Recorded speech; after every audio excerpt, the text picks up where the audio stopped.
সুতরাং আপনারা উলামায়ে কেরামের সাথে থাকবেন তো ইনশাআল্লাহ?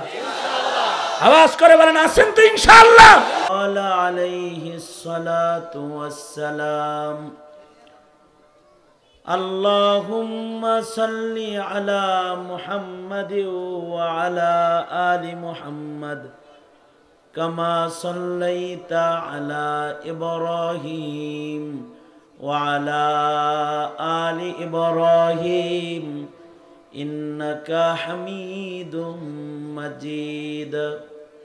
আল্লাহুম্মা বারিক আলা মুহাম্মাদ ওয়া আলা আলি মুহাম্মাদ কামা বারাকতা আলা ইব্রাহিম ওয়া আলা আলি ইব্রাহিম ইন্নাকা হামিদুম মাজিদ। মাইকলা বাহিরের আওয়াজ কমায় ভিতরের আওয়াজ বাড়াও, বাহিরের আওয়াজ কমাও ভিতরের আওয়াজ বাড়াও, বাহিরে কমাও, বাহিরের আওয়াজ যেন ভিতরে না আসে।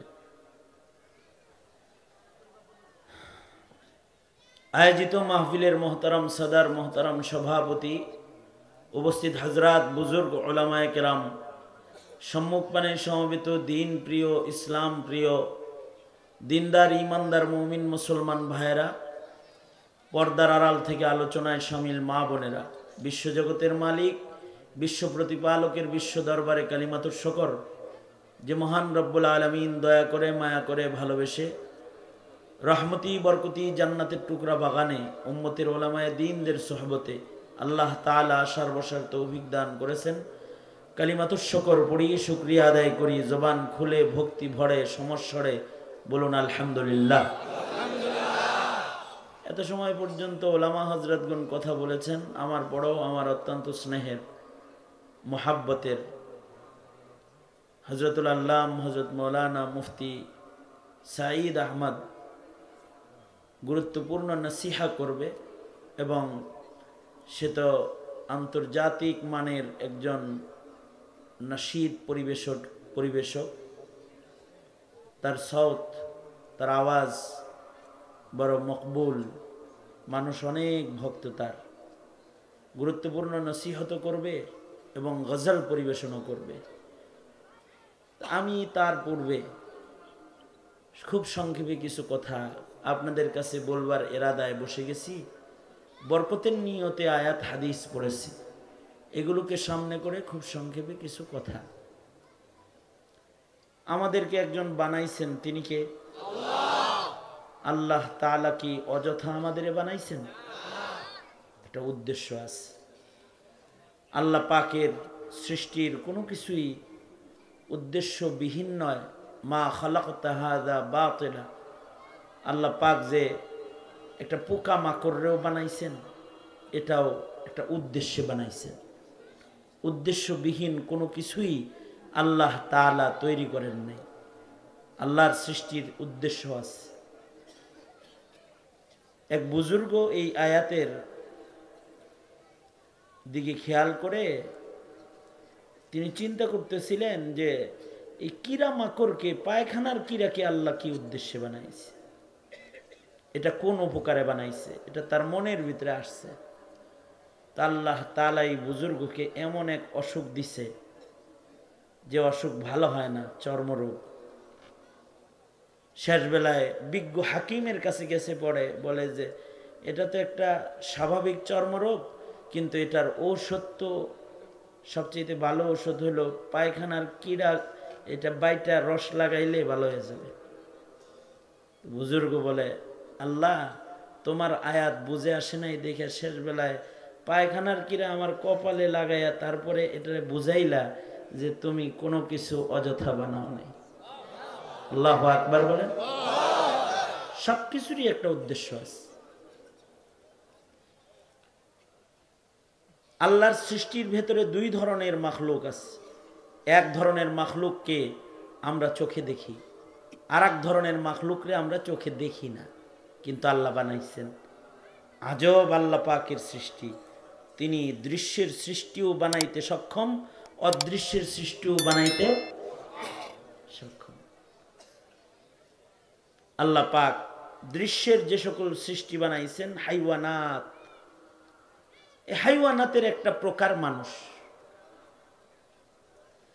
আর অদৃশ্যেরও কিছু সৃষ্টি আল্লাহ পাকের আছে, যেমন আল্লাহ পাকের অদৃশ্যের সৃষ্টি ফিরিস্তা, বড় মুকাদ্দাস সৃষ্টি, আল্লাহ পাকের সম্মানিত সৃষ্টি ফিরিস্তা। ফিরিস্তা আমরা চোখে দেখি না। আল্লাহ পাকের আর একটা দামি সৃষ্টি হলো জিন্নাত, জিন। এটা দামি সৃষ্টি, একেবারে কম দামি না, তো দাম আছে। সৃষ্টির ভেতরে একটা দামি সৃষ্টি জিন, এরা অদৃশ্যে চলে। ফিরিস্তারা যেমন অদৃশ্যে, জিনরাও অদৃশ্যে। আমরা কোনোদিন চোখে দেখি না, কিন্তু আল্লাহ তাআলা বানাইছেন। কোরআন বলে, হাদিস বলে ফিরিস্তা আছে, জিনও আছে। তবে জিন্নাতদের ভেতরে কিছু জিন আছে নেককার জিন, যারা আল্লাহর শরীয়ত মানে, আল্লাহ পাকের হুকুম মানে, যারা আল্লাহ পাকের নির্দেশের পাবন্দ। এই জিন্নাত গুলাও আল্লাহর জান্নাতে যাবে, আল্লাহু আকবার। কিন্তু যারা আল্লাহর হুকুম মানে না, তারা হলো শয়তান জিন। যেমন আজাজিল, শয়তান, আল্লাহর হুকুম মানে নাই, অদৃশ্যে চলে, অদৃশ্যের সৃষ্টি।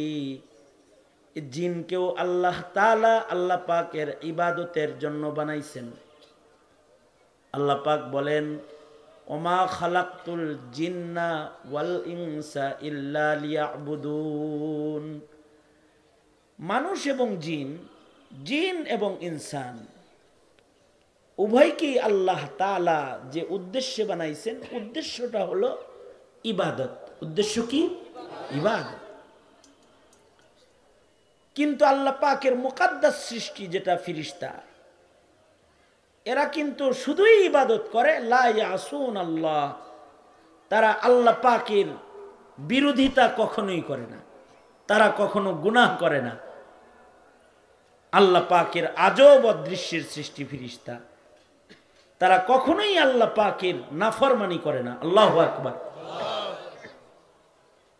ফিরিস্তারা শুধুই মাত্র ইবাদত করে। তবে ফিরিস্তাদের জন্য কোনো শরীয়ত নাই। যাকে আল্লাহ তাআলা যে নির্দেশ করেছেন, সে শুধুই মাত্র সেই কাজ করে। যারে রূহ কবজ করার দায়িত্ব দিয়েছেন, সে রূহ কবজ করে। যারে বৃষ্টি বর্ষণের দায়িত্ব দিয়েছেন, সে বৃষ্টি বর্ষণ করে।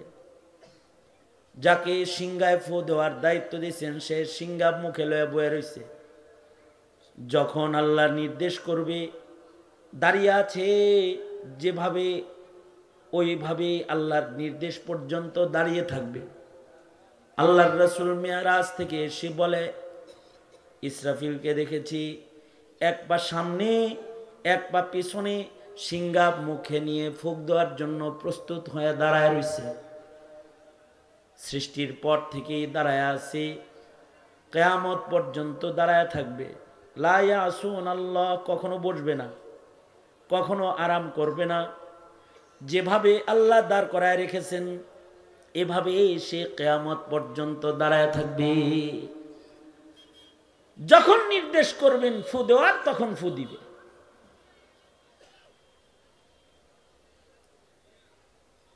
আল্লাহর রাসূল মিরাজ থেকে এসে বলেছেন, কিছু ফিরিস্তাকে আল্লাহর রাসূল রুকুর হালতে দেখেছেন, কিছু ফিরিস্তাকে সেজদার হালতে দেখেছেন। সৃষ্টির পর থেকে তারা সেজদা দিছে। আমাদের মতো ঠুকুর ঠাকুর না, একটু পরে মাথা উঠাই বসে দেখবো যে কি ডানে বামে কি ইমাম সাহেব আছে না নাই। না, সৃষ্টির পর থেকে রুকু দিয়েছে। কি হইতেছে, কোন জায়গায় কি হইতেছে, কোনো চিন্তা তাদের নাই। আল্লাহর নির্দেশ রুকু সেজদা, রুকুর হালতেই কিয়ামত পর্যন্ত থাকবে, সেজদার হালতে কিয়ামত পর্যন্ত থাকবে, জিকিরের হালতে কিয়ামত পর্যন্ত থাকবে। আল্লাহু আকবার কবীর। এই কারণেই এই ফেরেশতারা আল্লাহর কাছে বলেছিলেন, নাহনু নুসাব্বিহু বিহামদিকা ওয়া নুকদ্দিসু লাক। ওগো আল্লাহ, আমরা সব সময় আপনার ইবাদত করি, তসবিহ পড়ি, আপনার জিক্র আজকার করি, আপনার হামদ সানা করি, আপনার নির্দেশ মেনে কদম কদম আমরা চলি। এরপরেও কেন আপনি আবার মানুষ বানাইবেন? ইবাদতের জন্য নতুন করে মানুষ বানাইবেন কেন? আল্লাহ তাআলা ফিরিস্তাদের উত্তরে বলেছেন, ইন্নী আ'লামু মা লা তা'লামুন, আমি যা জানি তা তোমরা জানো না। তোমরাও ইবাদত করো, কিন্তু মানুষও ইবাদত করবে। মানুষদেরকে আলাদা ইবাদতের জন্য বানাইছি, যেমন জিনকে আলাদা ইবাদতের জন্য বানাইছি, মানুষকে এরকম আলাদা ইবাদতের জন্য বানাইছি। কারণ ফিরিস্তাদের আল্লাহর নাফরমানি করার ক্ষমতা নাই, এই ক্ষমতাটাই আল্লাহ তাআলা তাকে দেন নাই। যাকে আল্লাহ নাফরমানি করার ক্ষমতাই দেন নাই, সে নাফরমানি না করাটা এটা কোনো ক্রেডিট না। কিন্তু যাকে নাফরমানি করার ক্ষমতা দিছেন, এরপরেও যদি নাফরমানি না করে, এটা হলো সফলতা। ফিরিস্তারে তো নাফরমানি করার ক্ষমতাই দেন নাই। একজনরে আল্লাহ চোখ দিছে, আর একজনরে চোখ দেয় নাই।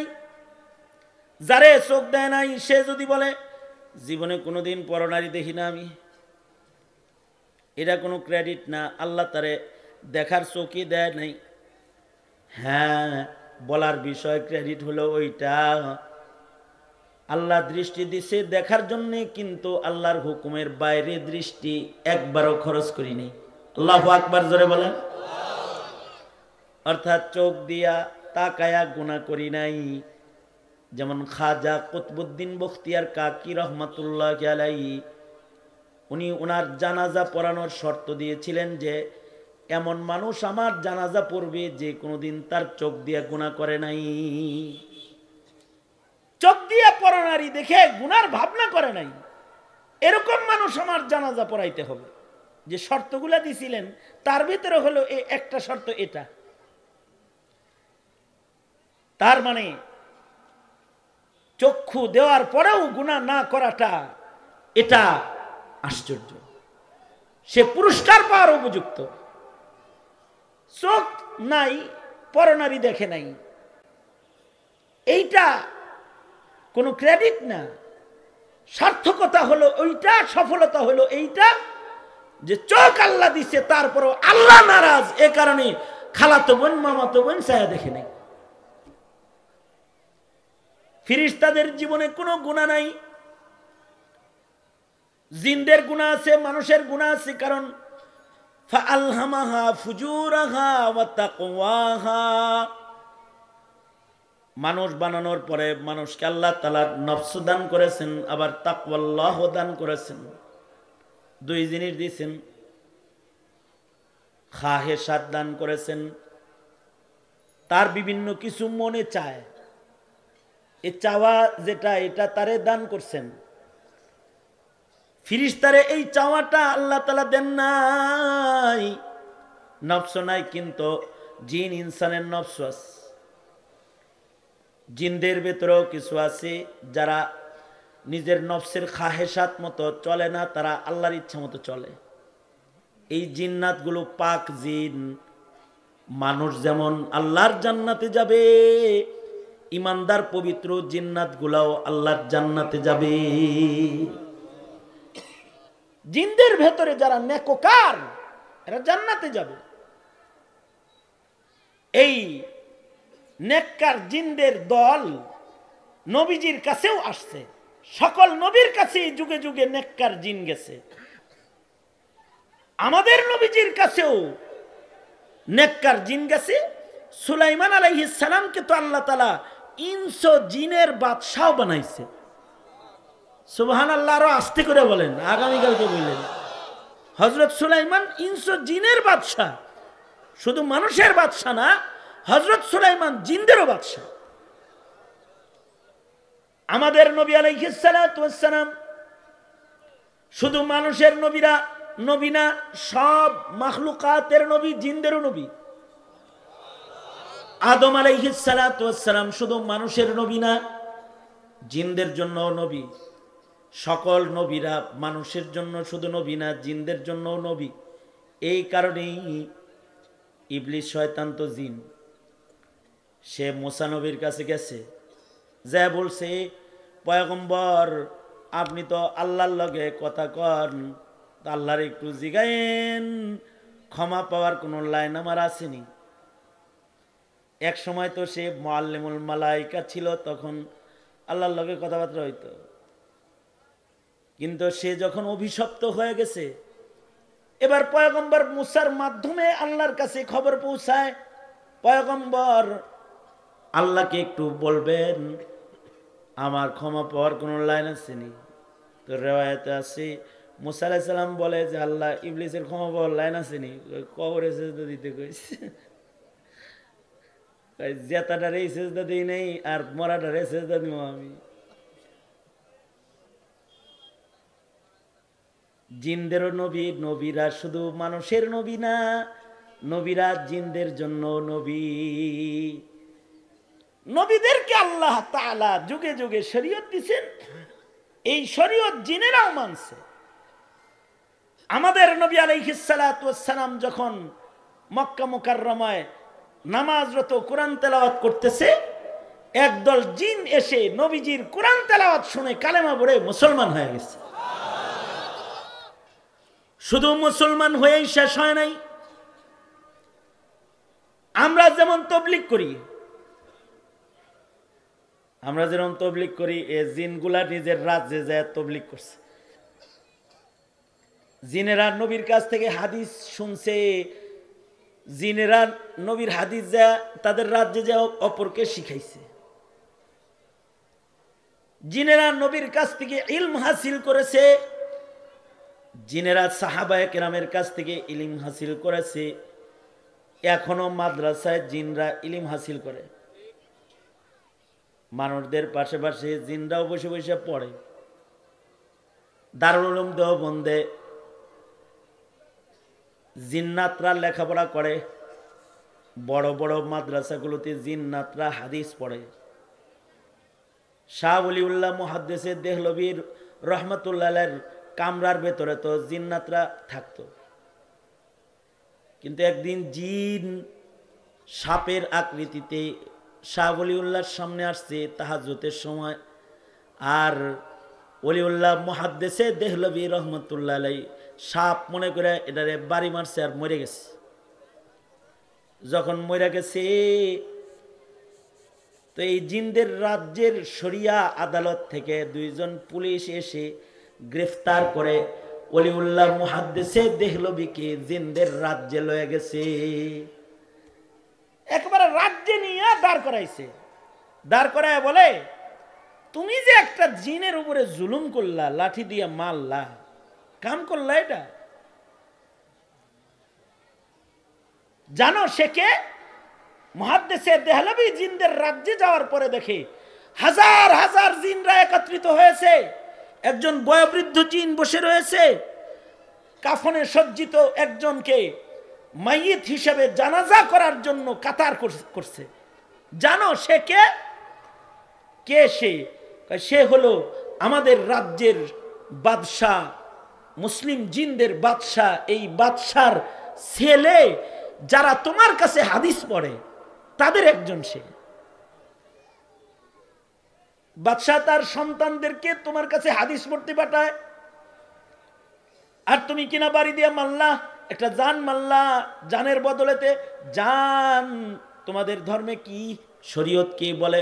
শরীয়ত বলে হলো কেউ যদি জান হত্যা করে তাহলে জানের বদলে কি? জান।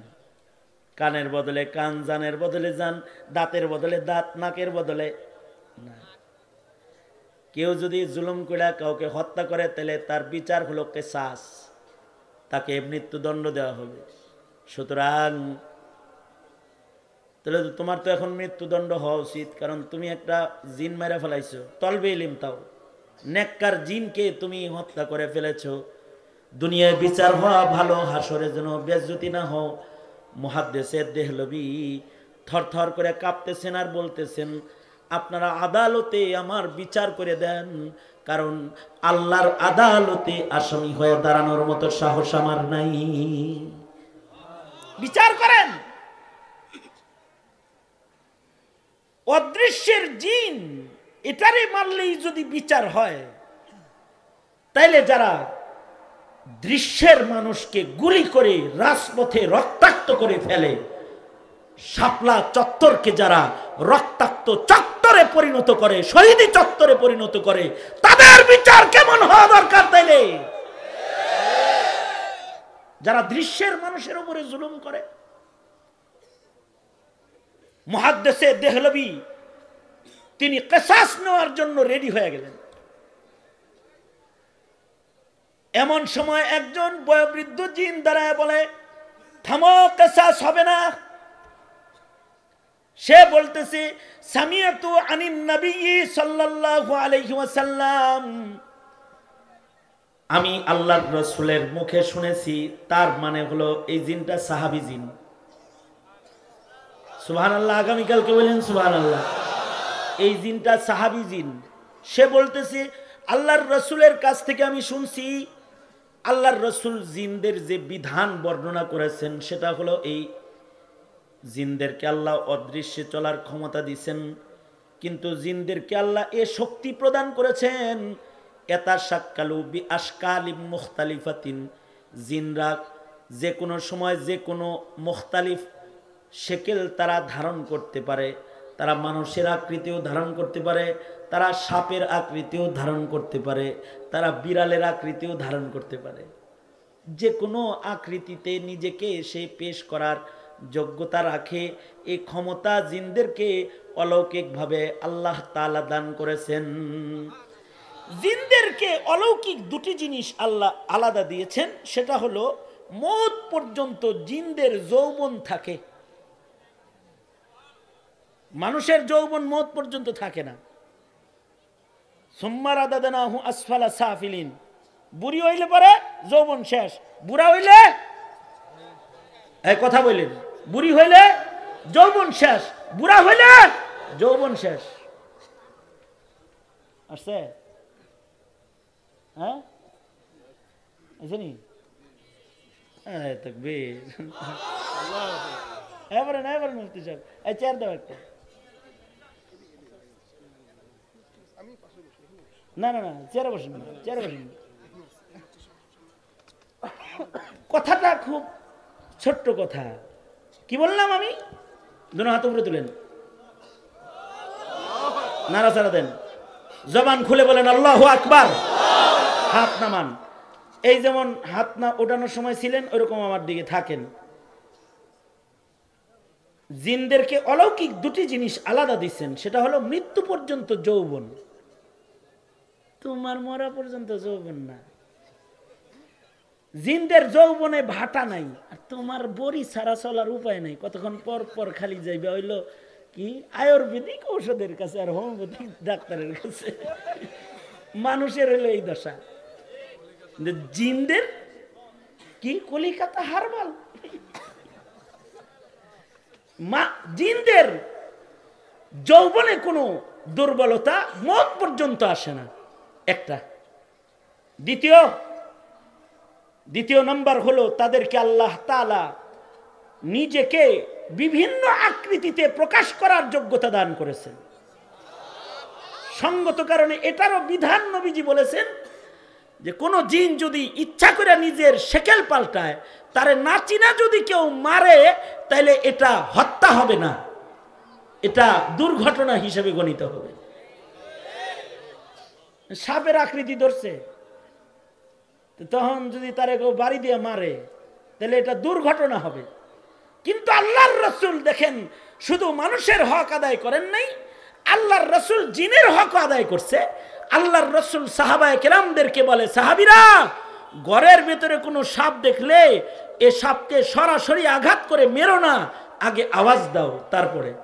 এ কারণে সাহাবী হাদিস রওয়ায়াতকারী বলে যে আমি 3 বার করে ডাকতাম সাপ দেখলে ঘরের ভিতরে, এই তুই কি জিন না সাপ, এই তুই কি জিন না সাপ, এই তুই কি জিন না সাপ। যদি 3 বারের পরেও কোনো জবাব না দিত, তাইলে বাড়ি। আজব আল্লাহর রাসূল জিনের উপরে জুলুম না হয় এজন্য বিধান বলে দিয়ে গেছেন। আবার জিনদেরকে বলেছেন তোমাদের আকৃতি না চিনে তোমাদেরকে কেউ যদি মারে তাহলে কিন্তু এর জন্য কোনো কেসাস টেসাস নাই, সুতরাং তোমরা এমন ঠিক করবে না। আবার জিনেরা নবীর দিরে দুইবার রাসূলকে জিনরা দাওয়াত দিয়ে নিছে রাজ্যে, আল্লাহর নবীকে। জিনেরা নবীজিকে বলে আল্লাহর নবী আপনার উম্মত যেন হাড্ডির দ্বারাই যেন ঢিলা কুলুপ ব্যবহার না করে মানা করেন, কারণ আমরা জিনেরা হাড্ডি থেকে রিজিক নেই, হাড্ডির ভেতরে আমাদের রিজিক, অর্থাৎ আমরা কিছু খেয়ে যখন ফেলে দিই এই হাড্ডিটা জিনদের কাছে যাওয়ার সাথে সাথে জিনেরা এই হাড্ডি ধরার সাথে সাথে এটা আবার গোশতে রূপান্তরিত হয়, তারা এখান থেকে খাবার খায়। আল্লাহু আকবার কবির, হাড্ডির থেকে খানা খায়। তো হযরত ওলিউল্লাহ মুহাদ্দিসে দেহলভী বলে যখন এই সাহাবী সাক্ষী দিয়ে দিল, সাহাবী জিন, আমার খুশকিসমত যে সাহাবী দেখি নাই কিন্তু সাহাবী জিন দেখে ফেললাম। তো জিনেরা আমাকে সোনার পালকিতে চড়ায় আবার বাড়ি দিয়ে গেছে। জিন অদৃশ্যের, কিন্তু তাদের শরীয়ত আছে, কিন্তু অদৃশ্যের জিন যারা শরীয়ত মানে না ওরা হলো শয়তান। মানুষের ভেতরে দুই প্রকারের মানুষ, এক প্রকারের মানুষ অদৃশ্যের শয়তান জিনের খাসলত হয়ে গেলে তারা হয় মানুষ শয়তান, আর মানুষের ভেতরে কিছু মানুষ আল্লাহর শরীয়ত না মেনে তারা গরু ছাগলের মতো নিজেকে হাইওয়ান মনে করলে তারা ইনসান রয় না, তারাও হয় হাইওয়ান। এ কারণে মানুষ যেন শয়তান জিনের খপ্পরেও না পড়ে, আবার মানুষ যেন হাইওয়ানও না হয়। আল্লাহ তাআলা মানুষের ভেতরে মনোনীত মানুষ নবীদেরকে পাঠিয়েছেন যে এরা আমার মনোনীত, তোমরা শয়তানও হয়েও না হাইওয়ানও হয়েও না, নবীদের অনুসরণ করে করে তোমরা ইনসান হও। আমাদের নবীজিও শেষ নবী হয়ে এসেছিলেন মানুষকে মানুষ বানানোর মিশন নিয়ে। কিয়ামত পর্যন্ত আর কোনো নবী রাসূল আসবে না, কিন্তু কিয়ামত পর্যন্ত উলামায়ে কেরাম আসবে যারা আল্লাহর পছন্দ, আল্লাহর পছন্দের রং, আল্লাহর পছন্দের আদর্শ জাতির কাছে পেশ করবে। যারা আল্লাহর পছন্দকে গ্রহণ করে ইবাদত করবে তারা হবে আল্লাহর জান্নাতি মেহমান, আর যারা আল্লাহর পছন্দকে গ্রহণ না করে শয়তানের পছন্দ গ্রহণ করবে তাদের জায়গা হবে ইবলিস শয়তানের সাথে আল্লাহর জাহান্নামে। আল্লাহর পছন্দ কোনটা আর শয়তানের পছন্দ কোনটা এইটা জাগতিক শিক্ষা দিয়া মানুষকে শেখানো সম্ভব নয়। এইটা শেখানোর জন্য দরকার দ্বীনি ইলমের শিক্ষা, যার দ্বারা মানুষ আল্লাহর পছন্দও জানবে শয়তানের পছন্দও জানবে। জাগতিক জ্ঞান দিয়ে আল্লাহর পছন্দ নবীর পছন্দ জানা সম্ভব নয়। এ কারণেই তলাবুল ইলমি ফারিদাতুন আলা কুল্লি মুসলিম, সব মুসলমানের উপরে দ্বীনি জ্ঞান শিক্ষা করা ফরজ। উম্মতের আলেমরা দ্বীন বিতরণ করে, সঙ্গত কারণে উলামাদের কথা মানুষ শুনে, কিন্তু আওয়ামী লীগ মনে করছে উলামাদের কথা শুই না যদি সব মানুষ দিনদার হয়ে যায়, আমরা তো তাইলে নাস্তিক মুরতাদের মার্কেটটা গরম করতে পারবো না। এ কারণে আওয়ামী লীগ সব সময় আলেমের বিরোধিতা করেছে। আলেমদেরকে জেলখানায় নির্যাতন করেছে। স্বাধীনতার পরের ইতিহাসে এমন নিকৃষ্ট নির্যাতনের অস্তিত্ব খুঁজে পাওয়া যায় না ইতিহাসে। আল্লাহ বিচারও করছে, এমন ভাবে দেশ ছাড়ছে, তার দেশ ছাড়ার মতো দৃষ্টান্ত সারা দুনিয়াতে তালাশ করে পাওয়া যায় না। বর্তমানেও যারা দেশ চালায় অথবা চালাবে তাদেরকেও বলছি হাসিনার থেকে শিক্ষা নিয়ে দেশ চালায়ও, ভালো থাকবা, জাতি জুতা পিটা করবে না। তাছাড়া গণভবনের ইট যেমন খুলেছে, যারা দেশে অনৈতিকতা অরাজকতা চামড়া তুলে ফেলবে। সুতরাং আপনারা উলামায়ে কেরামের সাথে থাকবেন তো ইনশাআল্লাহ? আওয়াজ করে বলেন আছেন তো ইনশাআল্লাহ? ভাওতাবাজির দিন শেষ, কোরআন সুন্নাহর বাংলাদেশ। ঠিক কিনা জোরে আওয়াজ করে বলেন, কোরআন সুন্নাহর বাংলাদেশ।